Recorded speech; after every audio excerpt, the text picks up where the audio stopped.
You're listening to RIAcast, a podcast of the Southwest Florida Real Estate Investment Association. RIAcast brings together a variety of real estate entrepreneurs from all over the world to share tips and ideas. The core purpose of the Southwest Florida RIA is to help members become more profitable and successful through networking, education, and empowerment. Here are your hosts, Jeff Tamarello and Michael Lyons. Now, what about location? Tell me about what's probably your most optimal location that you look for. Yeah, I mean, 20,000 plus cars a day is ideal. And I would say that the traffic counts and location was more important pre-tech. Now that you have the technology aspect of it, most people aren't just going to a property because they drove past it, although it's free advertising. So you're going to get a lot more walk-in traffic just off the street because there's more cars passing it. That's obvious. But we own one that's actually in an industrial park. There's not very much traffic, but we're full. And it's because technology. So would I prefer something that had high traffic in a good location? Obviously.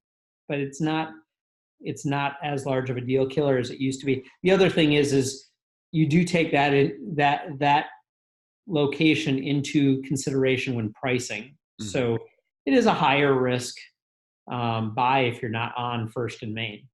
Well, this self-storage initially started out with, you'd buy an amazing corner that you thought was 10, 15 years off, and then you build a self-storage on it to pay the taxes until it's 10 to 15 years off. And right. And I think somewhere somebody said, "Wow, this really makes money." We don't, and never developed the corner.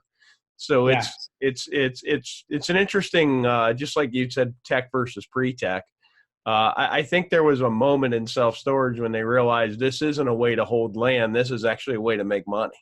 In the 1960s in Texas. Yep. Really?